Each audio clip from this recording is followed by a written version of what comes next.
Tua Tagovailoa. Vailoa? I don't know. Tua Tagovailoa is 13 out of 13 for 298 yards and 6 touchdowns on third down this year. And in related news, Alabama is the first SEC team to ever win 3 consecutive games by 50-plus points to start the year. I'm Colby. That's Bratke. This is Bootleg.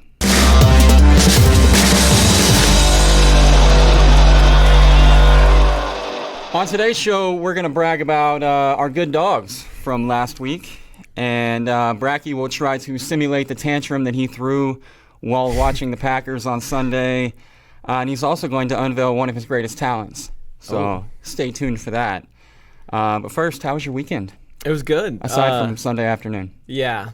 I was in a bad spot for a few hours. But other than that, it was great. I left the apartment like once. Besides just taking the dog out, like left the complex like once. Just watched football all weekend, so it was very nice. That's cool. Yeah. How was yours? It was good. I was at a high school game that I wasn't working at, so I just got to be a fan. There was like 30 of my family members crammed into the stands at Carl Albert. But Titans got the big win. Nice. Ethan Ridenauer had a sack. There you go. Yeah, big game for my cousin. And nice. The Buffalo Wild Wings mascot did not. I was about to ask, did he mess with you at all? Nah, he stayed away from me. Good. Yeah, it was a nice change of pace. I'm kind of tired of getting terrorized by mascots. Off the top, though. Yeah. I feel like a very natural place for us to start is with first-year college football coaches. Okay. Because I feel like some people are having some trouble. Kevin Sumlin having a hard time in Arizona. We've talked about that ad nauseum. Chad Morris, massive rebuild job at Arkansas, and I think people are finally beginning to realize that. Dan Mullen in Florida with an early misstep at Kentucky. But at least none of them are being called a fraud by their freshman quarterback's dad. Ugh. Dorian Thompson-Robinson's father, Michael, went off on Twitter on Saturday while UCLA was doing what they were doing. And, and losing to Fresno State at home is what they were doing. Yeah, that's what they were doing. In the Rose Bowl. His actual quote on Twitter was that Chip Kelly, what do you say? Do you call him a fluke? That's the word. Chip Kelly's a fluke. Okay. So how do you feel about freshman QB's dad going off during Game 3 of his kid's career? I don't feel good about it. No. That doesn't make me feel good about the kid either. I know the kid's not the dad, but that's not a good look. Trust the process. You know? Trust the process. I know that's maybe so just cliche. Trust the process longer than the 5 minutes that Dorian's been at UCLA. Right. It's been 3 games. Jim Mora did not leave UCLA in the best standing. No. And Chip, it's one of the biggest rebuilds in the country as far as a Power 5 school with that much history and prestige at it. Just keep the mouth shut, stay off Twitter, and just trust Chip Kelly, who is one of the best offensive minds we've seen in college football. Dude, this story is everything that I hate. First of all, obviously I went off on a tangent last week about Arkansas and how the fan base was way out of touch with reality in terms of what the talent level actually was in Fayetteville. I think UCLA fans, the fans they do have, probably in a similar position, but Dorian's father, I don't know if he thought that Dorian was going to show up at UCLA and they were going to be Bishop Gorman and just steamroll folks or what, but this was never going to be a good team. Like Arkansas, they were never going to be a good team.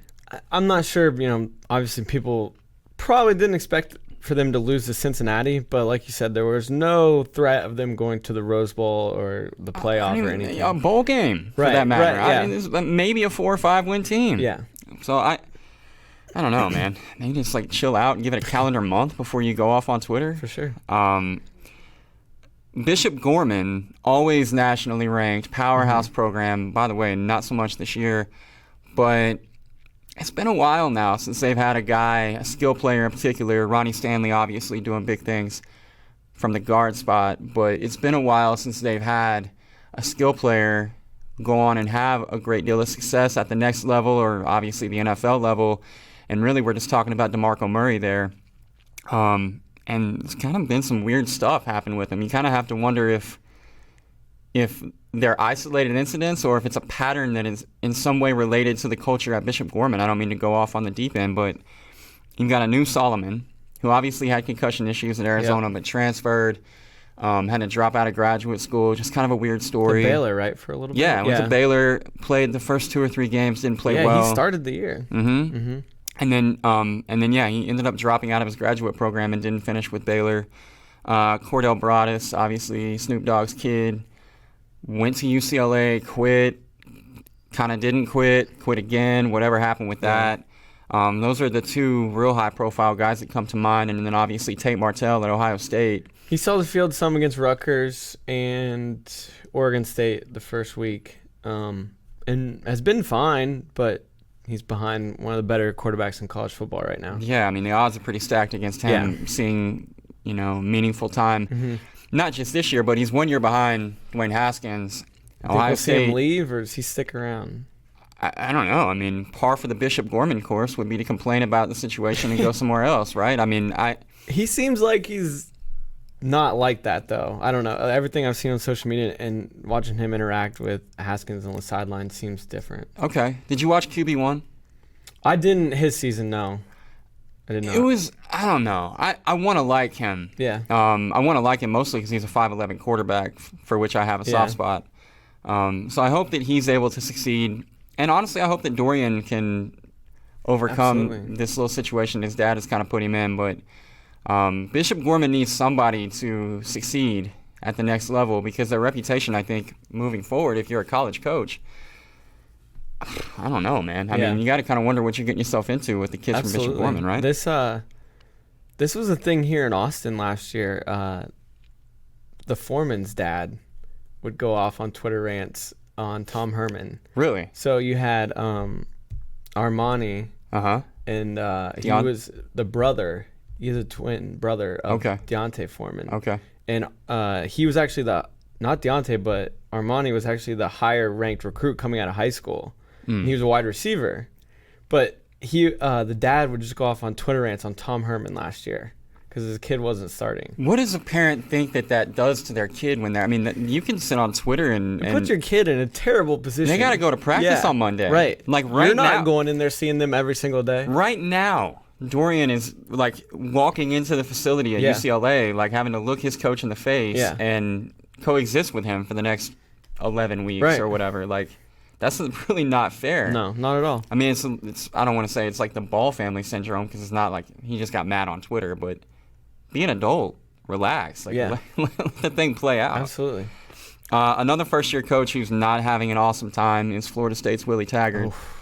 It's been rough. I think that we agreed to make them the unfortunate target of free smoke this week. Is that right? Yeah, absolutely. Okay. Well, it could have easily been catfished as well because I think a lot of us thought FSU was going to be good, but I'm not sure if that's just because they are who they are. You look and you see the gold helmets and the garnet. It absolutely is. It's because they are who they are, and they always have athletes and speed. So you give a blue blood that is known for having athletes and speed the benefit of the doubt. Well, they always recruit well. Right. And, I mean, that was the thing. Like, supposedly Jimbo never had a drop-off in the quality of his recruiting classes. And it felt like that Willie was walking into a situation where the cupboard was far from empty. Right. Obviously, DeAndre Francois coming back from injury seemed like it'd be a big deal because we remember him from year before last when he was one of the great stories in college football. And he just hasn't looked comfortable at all this year.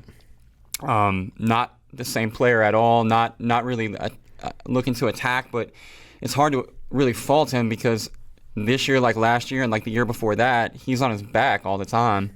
And we kind of saw that manifest itself in some frustration with offensive linemen trying to help him up. Yeah, he was rolling the other way, refusing help up from offensive linemen. And, the trouble with Francois not being able to get it going through the air is that Cam Akers can't get it going on the ground because teams are really able to stack the ball. I mean, Francois threw 36 passes at Syracuse, but the Orange were consistently playing with 7 guys in the box. Yeah, they can't even attempt to run the ball. The offense line's that bad, too. Even if they aren't stacking the box, they can't get the run game going. No lanes. And then they were already going to be probably the weak spot of the offense. Now they're banged up. They've lost a couple of guys. And really either, offense or defensive line, they were generating, and they have been generating next to no pressure. Eric Dungy and Tommy DeVito were, chilling on Saturday. Yep. Man. It was whatever they wanted to do. Syracuse had their way. And that game probably could have been a lot worse than what it was. It absolutely should have been. It was 6-0 at halftime, and 2 field goals came from inside the 5-yard line. Syracuse just couldn't punch it in. They would get down there, and they couldn't just punch it in. You were worried about that, weren't you? I was very worried because it just felt like one of those games where Syracuse lets Florida State hang around, and then they blow it in the second half. But honestly, Dungy coming out seemed like it gave Syracuse, I don't want to say a spark, but it opened the offense back up because he clearly wasn't 100%, and I think they were catering to that. And then when you had DeVito in there, he was able to move the ball down the field through the air, which they weren't able to do with Dungy. Something wrong with that elbow or shoulder. Something to do with his throwing arm was messed up. And then they just started scoring touchdowns like crazy in the second half. Can we also agree that the turnover backpack is the dumbest turnover thing in all of college football? It's bad. I mean, everybody's on the bandwagon now, which kind of ruins it for me anyway, because just let Miami have their chain. All have to copy them. There's still been some fun ones. Oregon State debuted the chainsaw this week. That's pretty fun. Oregon State? Yeah. Oregon State has a thing for turnovers. They have a chainsaw. That seems like a really big prop. There's just players running around the sideline with this big chainsaw. Well, the good news is they won't have to get it out very much this year. No, they played Nevada, so they were able to get it out a few times, but still lost. Okay, well, I think the obvious question then with Florida State and with Willie is, did Jimbo pull an Urban? Kind of when Urban left Florida, obviously it was supposed to be for health reasons, but then we quickly realized that he left the year before they just cratered. Do you think that Jimbo saw this coming? Maybe a little bit. I feel like they being Florida State, wanted Jimbo out more than Jimbo wanted to be gone. I don't seem like just kind of wore out his welcome. I don't know if they thought maybe they saw this coming. I don't know. I don't really think Jimbo left on account of he thought this team was going to be really bad. Okay. I don't know. I think he was kind of pushed out more than him leaving on his own accord. All right. I guess I'm just down on Willie Taggart then. And I don't know. They just look so disorganized. And their offense is so pathetic. And I feel like he's trying to fit a square peg in a round hole. Yeah. And it's changing my opinion of Willie Taggart pretty rapidly. But you have some numbers. I'll play devil's advocate. So it was funny. There was an article before the season started of it was anonymous head coaches took this poll. They were like, who do you think is the most overrated head coach? And Taggart got the most votes. And he does have a losing record as a head coach, but you kind of have to look at the numbers to understand it better. So he's been the head coach at 4 different schools: Western Kentucky, South Florida, Oregon. We're not going to count Florida State right now because we don't have results. It's good news for him. Yeah.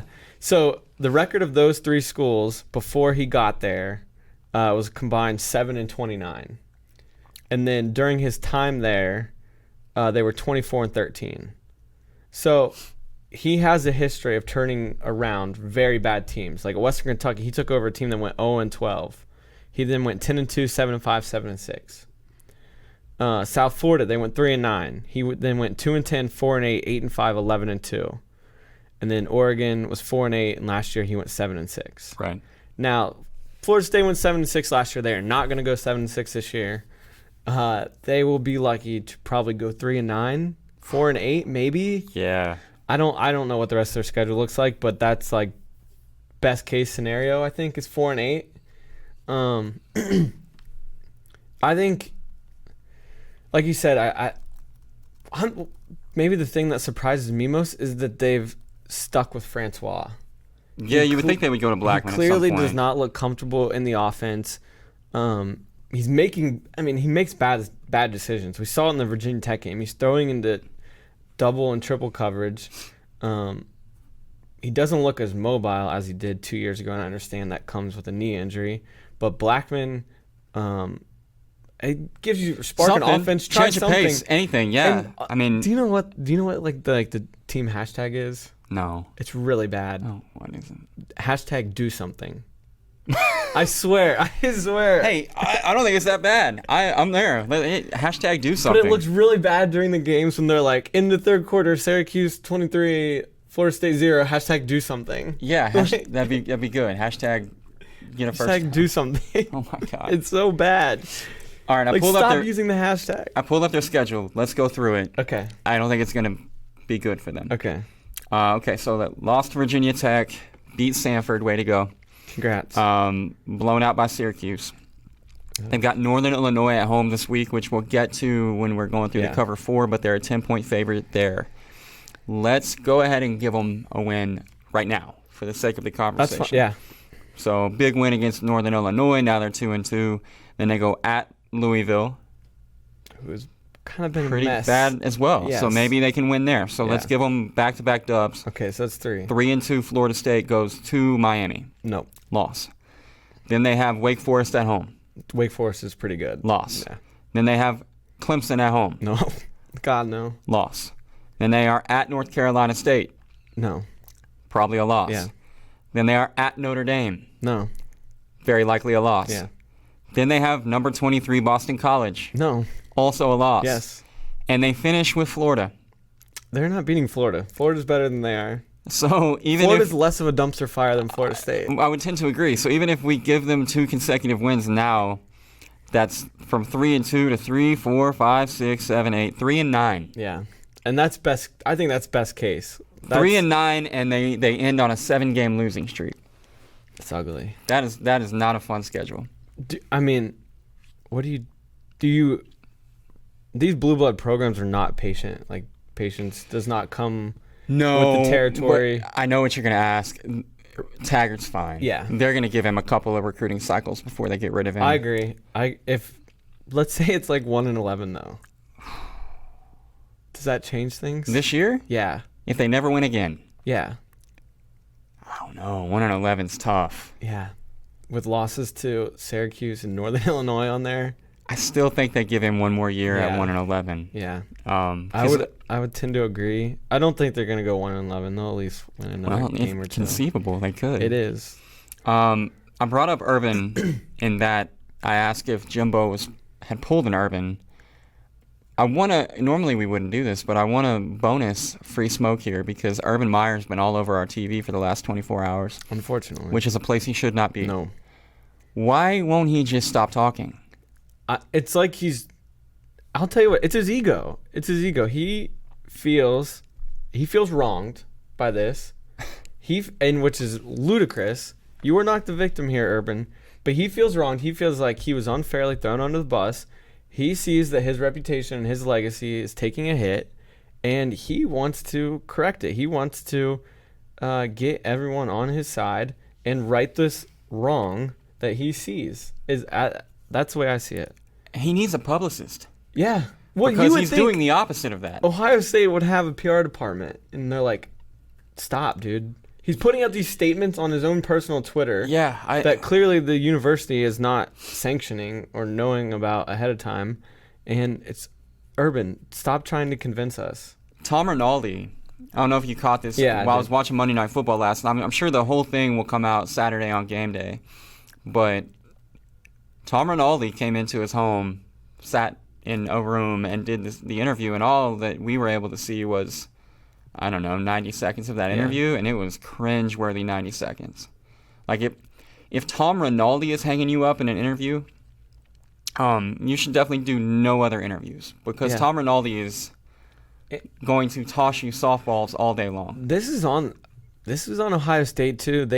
He met with the media for 57 minutes yesterday. Well, they asked him, nothing about Tulane, or anything moving forward the rest of the season. I bet the word Tulane never even happened. He should have gone full Belichick. We're on to Tulane. We're on to Tulane, and not talked about it. Instead, he stood up there. He contradicted what the report Ohio State put out multiple times. Especially about deleting text messages. He doesn't even know how to work his phone, man. Yeah, it's just the IT guy takes his phone. He can barely actually call people. Right. come on, guys. He's like 40. You can't expect him to use a phone. No. It's not like he's recruiting 17-year-olds. Right. Why would he need to know how to use a phone? So, but don't worry. The memory issues that hurt him at Big Ten Media Days that caused him to unintentionally not tell the truth. Right. Will not affect his coaching. He would not intentionally lie. No, of course not. He didn't mean to mislead. Well, he didn't lie. He misled. He accidentally told misled a non-truth. Right, which isn't a lie. Yeah. It's weird to watch him look so nervous and just so full of shit because the Urban Meyer that I'm used to is so like confident and cocksure, and now he's none of those things. And I almost wonder if it's gonna if Urban Meyer, one of the greatest college coaches of the generation, I literally wonder if him coming back is actually going to hurt Ohio State. It might. I mean, I don't see him staying at Ohio State longer than like past next year. This is going to. He can't let it go. He clearly cannot let this go. I think it's just going to continue to snowball. I think he's going to lie again. I think it's not going to be. I don't think this is going to end well. The Urban Meyer Ohio State experience. Something else that did not end well. Segue. Normally, catfished, like I said, would be devoted to a team or a player or a coach who was not who we thought they were. But there was a play on Saturday that was not what anyone thought it was. And it happened in the North Texas-Arkansas game. Keegan Bradley, who, fun fact about Keegan Bradley that I learned on the tweeter machine. Okay. Apparently he quit football for a little while because he was going to become a firefighter. So courage, not an issue with Keegan. No, not at all. And that was on full display on Saturday when he basically faked a fair catch. Could have gotten absolutely obliterated. Yeah, he was just standing there straight up. I mean, it had to come from the coaches. It had to have been a called play. Yeah. And if my coach tells me, hey, just stand there real still, I don't know if I can do it, man. Yeah. I think I might have just chickened out and thrown my hand up at the last minute. The entire Arkansas punt team was caught off guard. Everybody inside Razorback Stadium was caught off guard. The play-by-play guys were caught off guard. And then there goes Keegan down the sideline. I've never seen anything like it. No, not at all. And at that point in the game, correct me if I'm wrong, it wasn't out of hand yet. It was 7-0. Right. Yeah. So that, I don't want to say that was the dagger, but that was like, what is happening here? It didn't help. Like their heads were spinning at that point. It didn't help. And I'll give myself more credit later on in the show, but God, that kind of went just how I thought it would. I didn't know, 44-17. I don't know if I saw that. That's pretty bad, yeah. All right, well, did you hold on real quick on this play? Did you see that someone from the NCAA is now saying that they could look to I'm glad this? that you kept that going. I meant to bring that up. That's the dumbest thing I've ever heard in my life. No one's ever going to do that again. I don't think anyone will ever do it again. But even if they want to attempt it, and they want to, like, their concern is athlete safety. If a kid wants to do that, I mean, and the defending team hits him cleanly, how can you stop that? Yeah, I mean, look, you still can't go high. Right. So, I mean, he's not going to be able to breathe for a good 45 seconds afterwards. But, I mean, I don't know. Whatever. Keep the game safe. I know that's super important now across all levels of football. But in every special teams meeting across the country this week, they're going to show that play, and they're going to tell their gunners, keep your head up. Keep your eye on the return man. If he does not throw his hand in the air, he is live. Yeah. So I don't know. I just feel like it's unnecessary. The other crazy special teams play this weekend, did you see it in TCU, Ohio State? I don't know. What happened? So in the second half, it was when Ohio State had taken the lead like 26-21. Was this why you tweeted that the game was drunk? Yes. Okay. Yes, because they were TCU takes control. Ohio State scores. Then they intercept the shovel pass, score again. Right. Like 2 plays later. That all happened while I was refilling my beverage on the way to actually getting drunk. Okay, there you go. So the ensuing kickoff, TCU did the lay down in the end zone thing, where the one returner lays down in the end zone. And it was awesome because ESPN caught it and was like zoomed in on this dude before the kickoff, like laying down. Ohio State didn't see it. So they kick it to the returner that they wanted him to. They kick it to him. He runs to about the 10. He stops. He throws it all the way across the field. Dude catches it, goes 90 yards to the house for a touchdown. But when he threw the ball across the field, he threw it about 5 yards forward. And he got lit up because he threw it a little bit too late. So when he's in this like throwing motion right here, he just got lit up. But that was when the game went off the rails and like the place was losing its mind because I'm glad that you told that story because I honestly didn't know what happened. I literally walked out of the room into the kitchen, and when I came back, the score was far different than it was whenever I left the room. Yeah, it got out of hand quickly, but it was a lot of fun. The second half was a blast. I thought TCU looked better than I expected them to in that game. They looked really good. I mean, Ohio State, in spite of all their off-the-field stuff, on the field, that team is super talented. I was very impressed with the TCU offense. It put up 500 yards of offense on a very good Ohio State defense. Definitely. And they mainly did it on the ground. It wasn't through the air, which surprised me. Alabama also looks pretty awesome on the field. Speaking of teams that look good on the field, I'm to a point now where I don't know how anybody even stays within 2 touchdowns. I don't know how you do. Anybody. I mean, that includes Georgia. That includes whoever they would play in the playoff. I never would have thought. And if you go back and read my tweets from the national championship night in January, you could confirm this. I never thought Tua was as good as everybody was acting like he was. And I never in a million years would have thought that him playing quarterback for Alabama would take them from already being awesome to being literally unbeatable, and I think that's what they're unbeatable. As good as they were on offense, they were even more impressive on defense. Yeah. Because this is a pretty young and inexperienced secondary, and Ole Miss can score on anybody.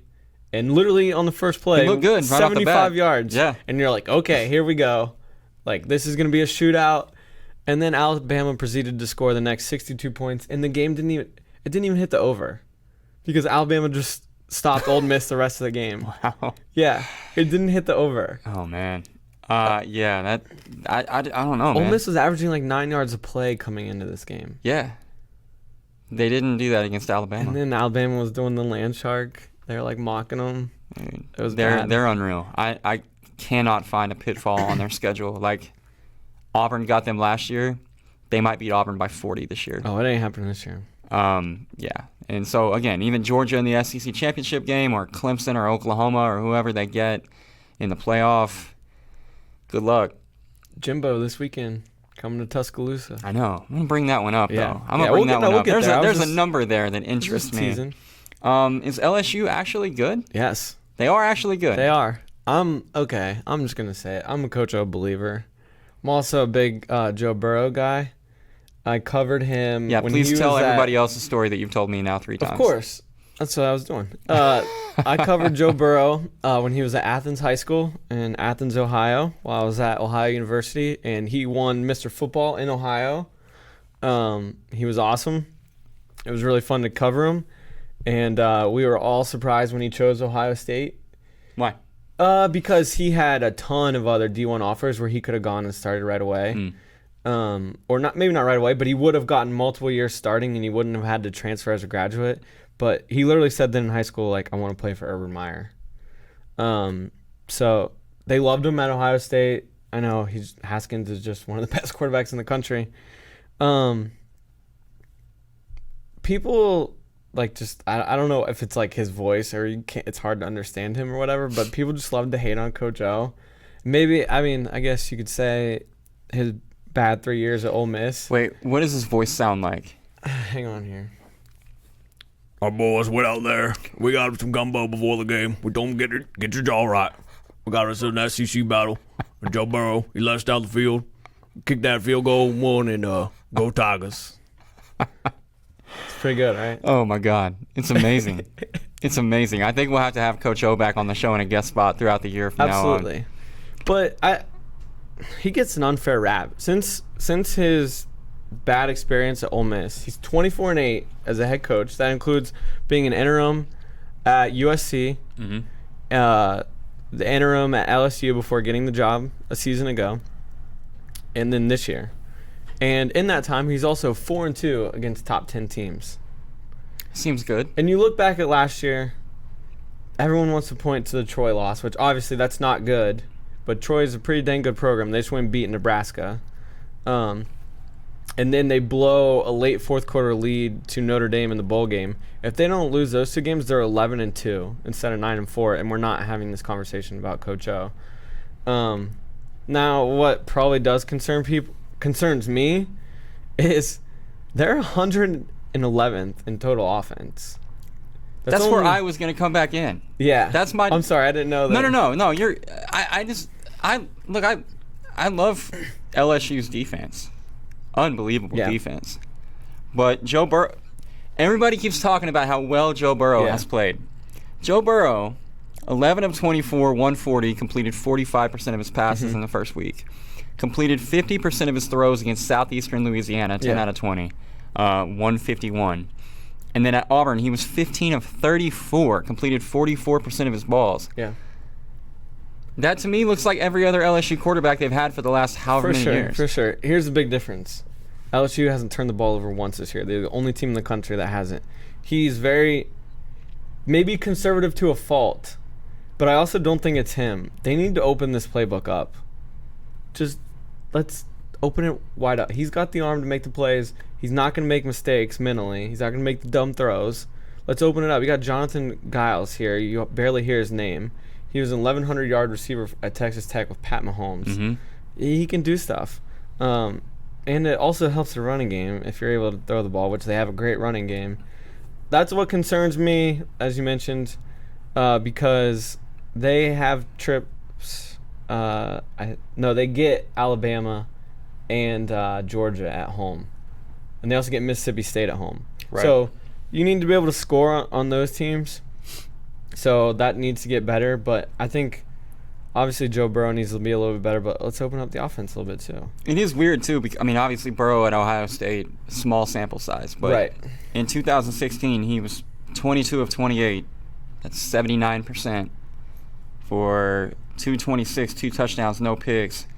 Raw QBR of 84.7, adjusted QBR of 80.8. Fast forward 2 years now, he's completing 32% fewer of his throws and has an adjusted QBR 11 points lower. Yeah. Let's go downfield. Yeah, push the ball down the field. That's the solution? Yeah. Okay. Seems to me the easy throws would be easier to, or the short throws would be easier to make. We'll just give him everything in the playbook. Let's open it all up. All right, so we have established that you are a great Coach O impressionist and also a Joe Burrow apologist. I am. Moving forward to Oklahoma State, are they maybe good? I'm not sold. I know they looked great. I don't know. Do you trust them? I don't know. I loved Boise in that game. I didn't love them enough to actually bet my hard-earned $5 on them. But I didn't either. I stayed away from it too. If I had to pick a winner, I was leaning Boise. Me too.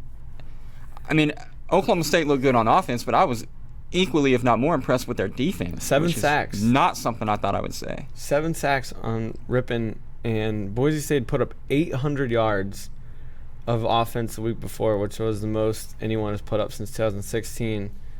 And they shut them down for the most part. Yeah. it was close early, but then pulled away. And like I said, 7 sacks. And also, I was very impressed with Taylor Cornelius, the quarterback. Didn't know he could run. I don't know if he knew he could run. Yeah, he did a lot, and he did it pretty well. It was 80 yards and a couple scores, and just big third down pickups on his feet. Big 12 looks a lot better than people thought coming into this year. No doubt. The Big Ten, on the other hand, does not. Tough week. Not looking great. Big Ten West is a mess.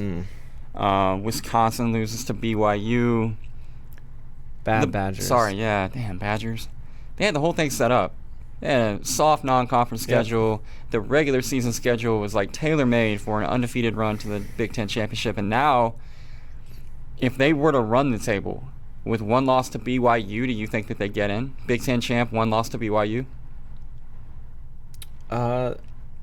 They might get in because I think they have Penn State on the schedule. That means they beat Ohio State in the Big Ten championship game. That means they beat Michigan. Let's say this. Let's say that if they lose a conference game, no, they're out. Right. But let's say that Georgia and Alabama are undefeated playing the SEC championship. Yeah. Let's say Alabama wins that game by a touchdown. Yeah. You got to put Georgia in. Yes. At that point. 100%. So Bama and Georgia are both in. Let's say Oklahoma runs the table in the Big 12. They're in. Yeah. Let's say West Virginia only loses to Oklahoma. And let's say Clemson is undefeated. That's 5 teams right there. Right. I'm putting West Virginia in over Wisconsin in that fifth spot. I would too because, well, I'm very biased. Well, Obviously, but no, I would probably put West Virginia in over Wisconsin that has a loss to BYU, over a West Virginia team that has a loss to undefeated Big 12 champion Oklahoma. I think they put themselves in a spot with one loss now It's not good, yeah. where they don't even need it's like the it's like a conference tiebreaker almost, where the one loss almost counts as 2 because now they're going to be the bottom one loss team, even if they, in my opinion, even if they win their conference championship. I think that the playoff committee has proven that they're less concerned about conference championships regardless of what they say, more concerned with how a team actually looks, who a team actually lost to. They need to hope everyone in front of them loses multiple games. Like that this is the year that maybe a 2-loss team gets in.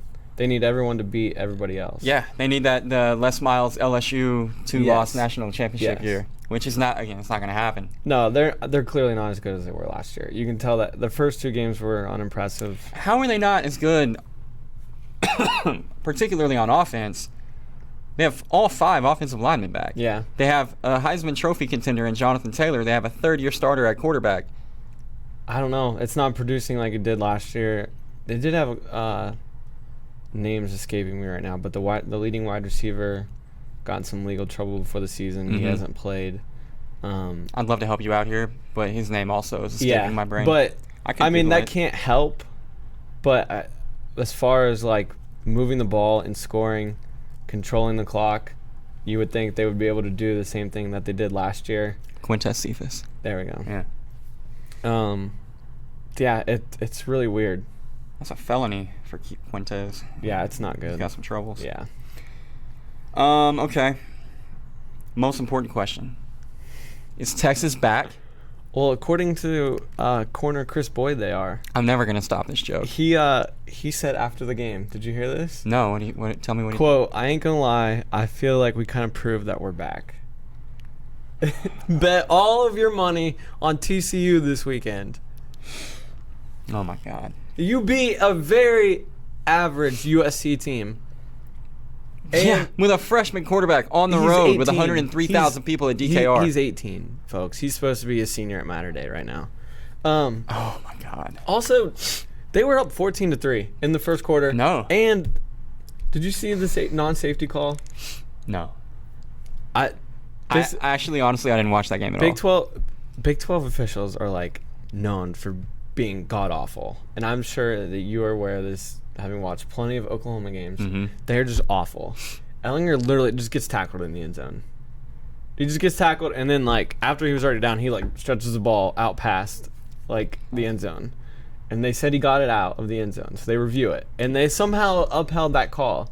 And I think it was 14-10 at that time. So USC would have gotten the ball back, 16-10, and gotten the ball back. And I'm not saying that changes the game because it was kind of a rout. But I don't know. Maybe it changes the momentum of things. Well, again, they're at home against DKR with 103,000 people in the stands and a freshman quarterback behind center for USC.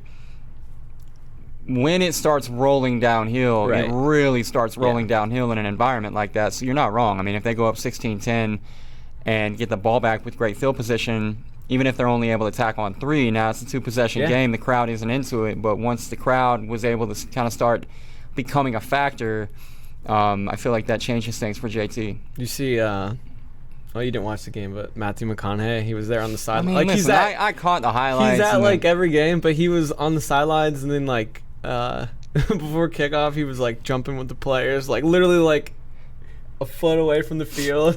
I think it's pretty obvious that I'm not a massive Texas fan, but I love Matthew McConaughey. He's a man. He's my favorite celebrity college football fan. Even I like him even more than Toby Keith, and that's like sacrilege. Oh wow, yeah. That is. Sorry. That's Toby reality. Keith is a great spot though. Do you wanna talk through the cover 4 now? Let's do it. Okay. I'll be straight up. I gave you like 2 games. I hate It's this week. It's a tough week, man. Last week, I had a very high level of confidence in what we were looking at. I was very confident. I picked out like 6. I was like, boom, boom, boom, boom, boom. Well, the harder part for me on Friday and on Saturday was narrowing my list. Because, I mean, again, you know me, I'm too stubborn to do one-offs, so I always do the 8-team round robin, and you can't do more than 8. Mm-hmm. So I had like 12 teams on my round robin, had to narrow it to 8. Sadly, I went 7 for 8. But 7 for 8 ain't bad. No, it's pretty good. Like the games I actually bet, I went 3-3, and idiot self talked myself out of games I gave out on here. Oh, no. So maybe not do that next time, Kyle. I'll never forgive myself for going with Miami of Ohio over KU. Perfect weeks are the rarest of rare. My last perfect week was like 7 years ago. Yeah. And it's like, you know, I'm chasing it now. Right. I'll never probably get it again, but I almost had it last week, but I went Miami of Ohio. No one cares. Northern Illinois, +10. Florida State. How is Florida State a double-digit favorite? This Northern Illinois team almost beat Utah 2 weeks ago. They lost by 11. Huh? They lost by 11. There was a pick 6 in like the final minute and a half. Okay. Yeah. It was, well, that would have been like 10-6. Yeah. 17-6. Okay. 10-6 before that. I don't know. You love this one. I like it, but the Iowa game scares me. I almost had this one as my very good dog. I mean, I can see it. I can absolutely see it. At this point, I would never bet for Florida State. Bet against Florida State every single game the remainder of this season. Because I don't know why Vegas keeps giving because they're Florida State. That Syracuse game was so easy last week. It was too easy. It scared me how easy it was because everybody in the world was on it. And then everyone in the world was on it, and I was like, oh my gosh, I'm so screwed. Okay. Well, I mean, look. I don't trust Florida State. This NIU team's pretty good. That offensive line isn't going to get better overnight. No, or over many nights. Yeah, if Florida State wins, it's not going to be by 10, I don't think. Okay, your other one was TCU. Yeah. Giving 3 to Texas. Here in Austin, they've won 4 straight. It seems like, I know it's only been 2 years, but every time Texas takes a step forward, they take 3 back. 3 steps back? Yeah, 3 back. See, normally it's 2 back, but they take 3. Yes, they take 3. Right.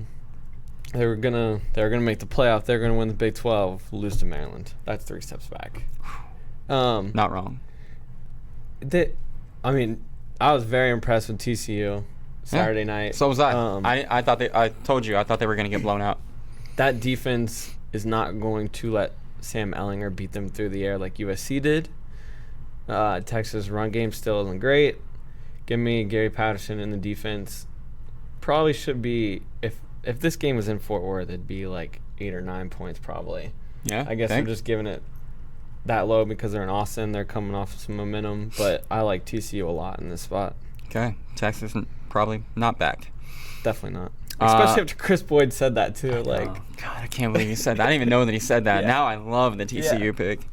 I've got FAU getting 14 at Central Florida. I'm not going to lie, this one makes me nervous. Battle a group of 5 teams that people actually seem to think are pretty good. Yeah. Central Florida has proven that they're pretty good. Mm-hmm. FAU rolled for the duration of the season last year after a tough start. I think the talent level is similar between the two. Really? I do. And I'm not a big Heupel believer. I mean, I know that UCF has looked pretty good thus far, but I feel like eventually Josh Heupel play calling is going to become a thing again.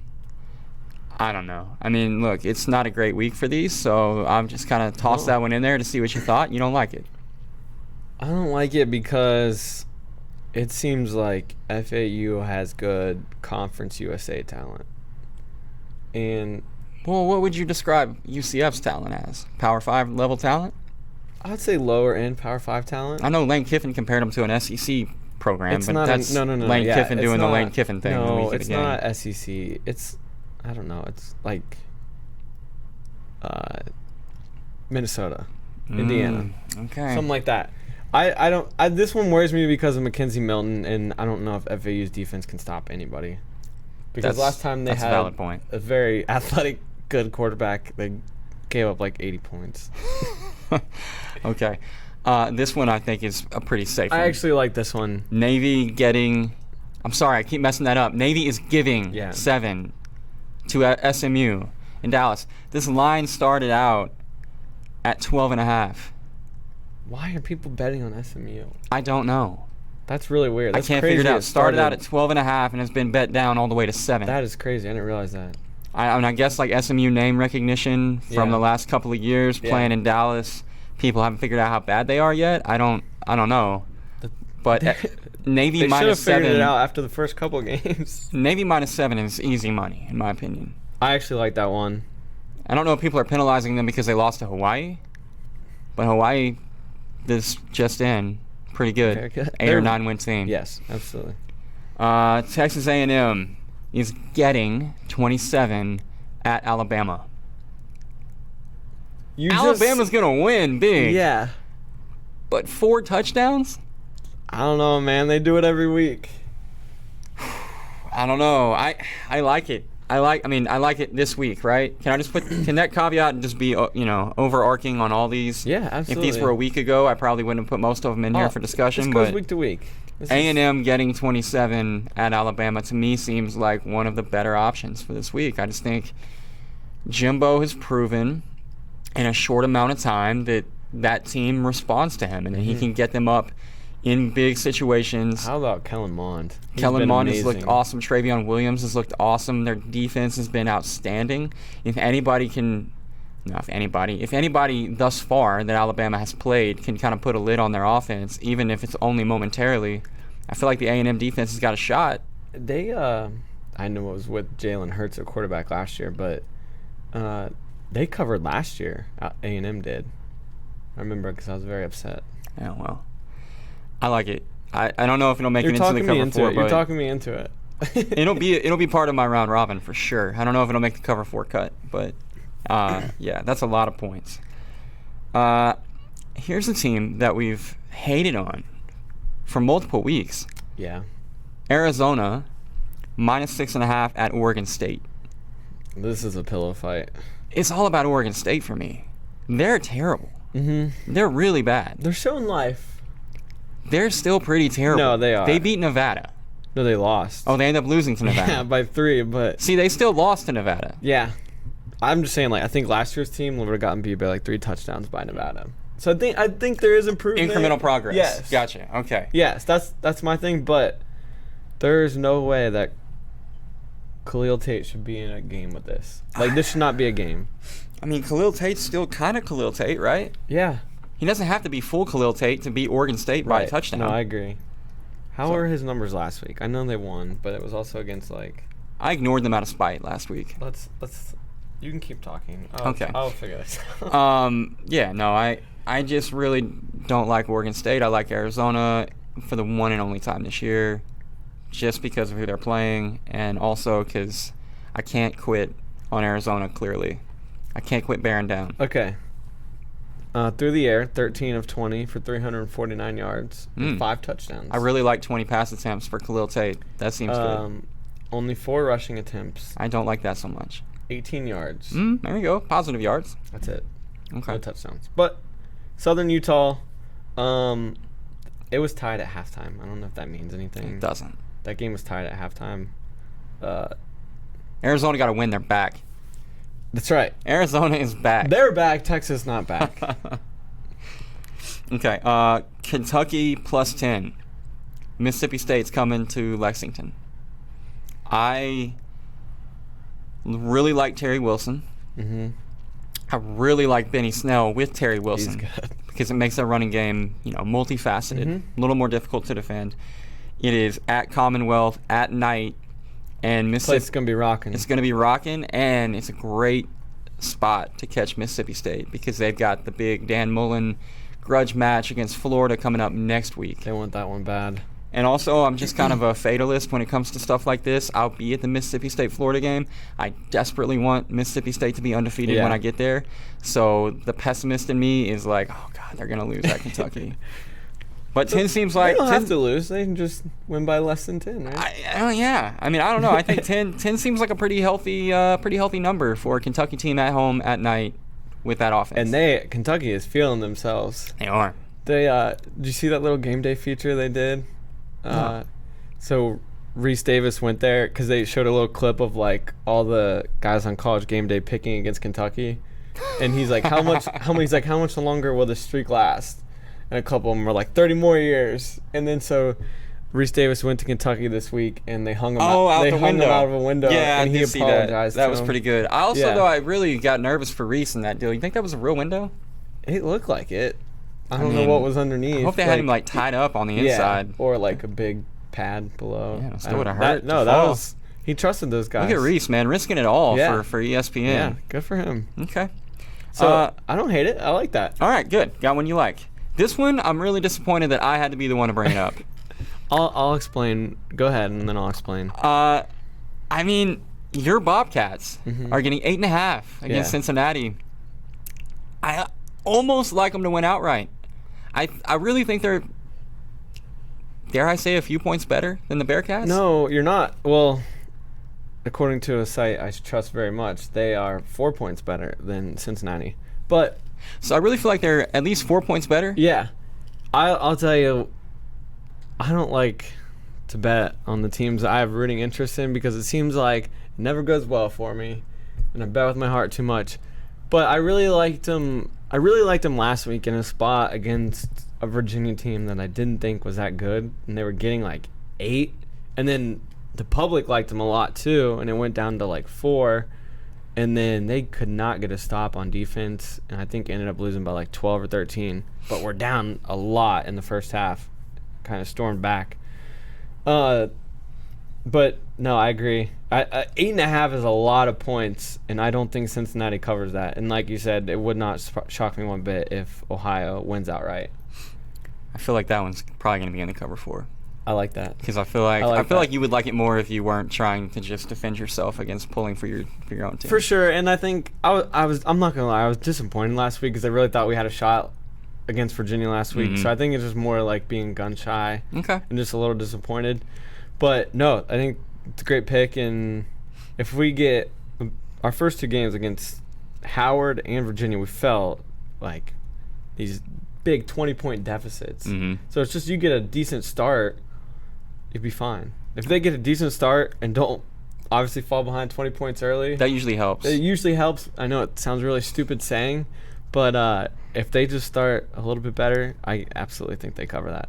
Okay. We like it. Ohio getting 8.5 points at Cincinnati. Let's go Bobcats. Very good dogs. We went 2-0 last week. Guys need to start believing in us. Resoundingly so. It wasn't even close. Blowout city. We gave you free money, and I hope you took it last week. If you didn't, you should be ashamed of yourself. Should be. Are we giving the people free money again this week? Absolutely. We're running it back again. Okay, who you got? I liked this game before Wisconsin lost at home last week. Iowa is 4-1 in their last 5 night games against top 5 teams. Now, I know Wisconsin is no longer a top 5 team, but these 2 teams play for the Heartland Trophy. Okay. It's a big pig. That's cool. Yeah. It means a lot to both schools, and nighttime in Kinnick is an underrated atmosphere. They just added like a bunch of new seats in the back of the end zone. Iowa is 3-0. Haven't really been talked about, but they dominated an Iowa State team that just kind of gave OU a little bit of a test. Pushed them a little bit. Yeah. They're a typical Kirk Ferentz team. They're not gonna make a ton of mistakes. They're gonna play solid defense. It's Big Ten football. It's stereotypical Big Ten football. Getting 3.5 at home. Hopefully, I think you put this in here. Hopefully they wear the jerseys they wore when they played Ohio State. Yeah, that was my question. I wondered if that's why you picked them. No. I would pick Iowa to win against anybody except for Alabama, if in those uniforms. That game was great. If they're not, this should be a blackout. I'll be disappointed if it's not. I don't know. I like them in this spot a lot. I really don't think this Wisconsin team. I don't know what's changed, but I don't think they're as good as last year. Kinnick at night. This has nothing to do with it, but They have a ton of blue chip wrestling recruits coming in for this weekend. Putting on for the wrestling recruits. That's right. Okay. Give me Iowa getting 3.5 at home at Kinnick. I like it. I like it a lot. But mine. I looked at this one. Minnesota is getting 3. Is it 3 or is it 3.5? I saw it at 3, but getting 3 could have changed. I still like it at 3 against Maryland, a team whose offense forgot to show up to the game last week. Tell people what they did. What Maryland did? Yeah. Who'd they lose to last week? Temple. An 0-2 Temple team that had lost to Buffalo and someone else not very good. No, I don't understand Maryland. Maryland beat Texas, guys. Always. And then I'm like, Maryland is kind of nice. And they had the good feelings going on. They needed some good feelings, Lord knows. And they had them. Yep. The football product on the field was keeping the people joyous. And then they lost all their joy. It was their first home game, too, which was crazy. You know, they went. You'd have thought it was a gimme. Right. A layup. Right. And they looked terrible. Awful. And now, you got P.J. Fleck and the Gophers coming in 3-0. Things are starting to roll a little bit. They are. Starting to row the boat. So I like them a lot. Okay. I like them a whole bunch. I think Minnesota could potentially win by multiple touchdowns. Okay. I think this could be another, not a complete North Texas Arkansas deal where they win by 1 million, but I think Minnesota could win comfortably at Maryland. A lot of people were down on Minnesota coming into this year. I think just because they didn't know what to expect. You know, they're starting freshman true freshman walk on, right? I mean, that's not ideal. No, absolutely not. And they looked a little shaky against New Mexico State. Right, they lose their starting running back, and then Fresno State came into town. They squeaked that one out. Well, apparently Fresno State is a great program. Yeah. So no, they really. I mean, they won 10 games last year. I think it was a trendy pick to pick Fresno State. Minnesota gets it done. They kind of control a pretty decent Miami team last week, Miami, Ohio, that is. This is a great spot for them. Maryland coming off a really bad loss. They got a lot of momentum rolling. Now, what are the odds that I'm on the wrong side of Minnesota 2 weeks flipped? Because I had Miami of Ohio last week. One bit. Yeah. I'm not going to be, though. That's the way it goes. Very good dog, Minnesota. We only hand out winners. That's right. Mark it down in permanent ink. You want to talk about the professionals? Let's do it. My man, Pat Mahomes. You ranted about him last week, and then he backed it up even more. No. 6 touchdowns. Mitch Trubisky threw 13 NFL starts, 7 touchdowns. Pat Mahomes, in 1 game, 6 touchdowns. Yeah. NFL record, 10 touchdowns through 2 games. He's a video game player. With Andy Reid, he's a video game player. It's not fair. He's got too many weapons. He gets to pick and choose where he goes with the football. Sammy Watkins had the most casual 100-plus yard receiving day on Sunday that I've ever seen. I didn't realize he had 100 yards. Yeah. Travis Kelce the week before was invisible. Last week, we're just going to go ahead and throw him 500 touchdowns. Tyreek Hill got loose, scored a touchdown, had a bad game, only 90 yards for Tyreek Hill. Unreal. They have so many weapons. They're the most fun team in the NFL to watch. The question is, when does, around like week 10, when does the Andy Reid effect kick in? Nah, Andy Reid effect only happens if it's 2-minute drill, clock management situation late in the game. So the key here is that Pat needs to give him a big enough lead every week that Andy's clock management never comes into play. They let the Steelers back into this one. I know. I think the Chiefs are a 12-win team.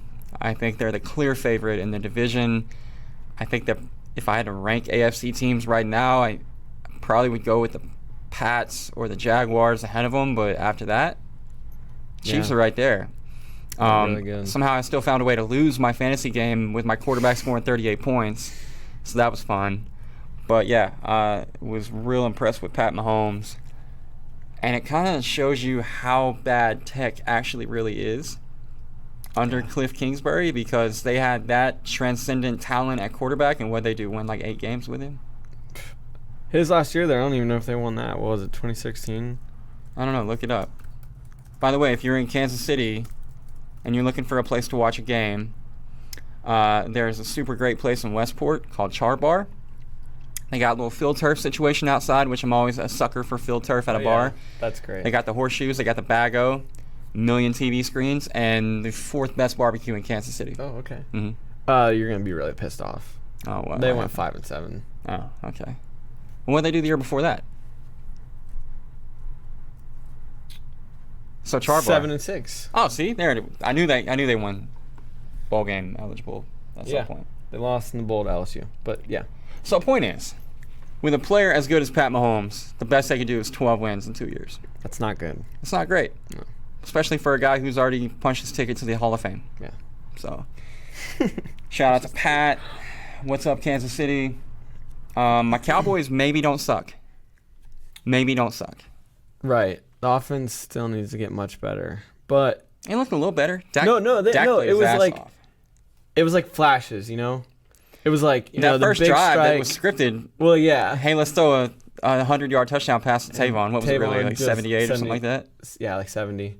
And then Tavon made Janoris Jenkins look silly. He did. But Tavon's fast. I don't know if you knew that. Oh my gosh. It's just like flashes though. Like you see that and then put together a drive where Zeke scored. But I mean, there are a bunch of just drives in between there where it was 3 and out and you're backed up in 3rd and long. You know, the Giants defense is decent. Yeah, but decent defense. yeah. I don't know. It's a long I'll season. take it. Yeah, it's a long season. After week 1, I'll take it. The end of that game got weird. Yeah. Were you? Oh, yeah. Okay, yeah. The end of the game got weird. I did not appreciate that much. That game got a little drunk too. Yeah, a little bit. Cowboys have a half a dozen sacks, which for a Rod Marinelli defense, here's the Chris Richard effect, man. Rod Marinelli is a guy who believes in rushing 4. You should be able to get there with 4. We're going to play that soft Tampa 2 over the top. Mm-hmm. It's the most god-awful, boring, bend but don't break defense in the history of football to have to sit and watch. And it made the secondary look really weak the last couple of years. And if it wasn't for having DeMarcus Lawrence off the edge, I don't know that they ever would have got to the quarterback. In fact, the only other time with Marinelli that the Cowboys have had 6 sacks, DeMarcus had 3 of them. Mm-hmm. So it was a one-guy wrecking crew kind of a situation. But Sunday night, it was everybody. It was an equal opportunity sack fest, and they did it with they brought pressure, but only once did they bring 6. It really helps too when you pretty much have a quarterback back there that can't move. I love watching Eli Manning play football. I really like Eli. I love watching him for all the wrong reasons. Yeah, I'm sure you do as a Cowboys fan, but he can't move anymore. Like there were a couple times where like anyone else would have been like saw the blitz coming, guy wasn't picked up. You know, they brought one more than the offense had to protect, and instead of rolling out and at least being able to throw it away, Eli can take like 2 steps and then he just has to fall down so he doesn't get killed. And it's he looks like a baby deer back there. I know, and it's so sad. But the Giants refuse to draft anybody or bring anybody in that could replace him. They got rid of Davis Webb, who was supposed to be the next guy. They did not draft the quarterback from USC. Instead, they drafted Saquon Barkley, who may end up being the Barry Sanders of our generation. And he's looked great. I mean that as both a compliment and as really bad news for Saquon, because he had a nice game on Sunday. I don't know what his total stat line was, but every time he took 10 catches. They were using him as a receiver. Well, they had to because Eli was incapable of actually like hanging in and looking downfield. Right. But every time Saquon got the ball, he got hit almost immediately. No one ever tackled him on the first hit. Mm-hmm. It was unbelievable. I mean, credit to the Cowboy defense for swarming like they did, because they almost always had somebody there to replace. But I came away really impressed with Saquon, but I also came away feeling really bad for him. Yeah. Because that offensive line is not very good. No. When you have to run behind Eric Flowers, you're in trouble. And the Eli Manning faces he was making in that game. Oh, man. The one he made right before Jalen nearly ended his life was my favorite moment of Sunday. And then the one where he's getting helped up. And his eyes are just huge. I mean, I don't know what that face was. Everybody loved that. Is me picking up the Cowboys defense in our fantasy league like the best transaction so far? Potentially. But see, I would have Scored already me 13 points. I mean, not to toot my own horn, but I sat across from you and told you that I thought the Cowboys defense was going to be sneaky good this year. I know, but no one drafted them. And no, listen, I would have. They'd be on my team if I didn't already have the Vikings. Oh, okay. So, but they scored 13 points Sunday.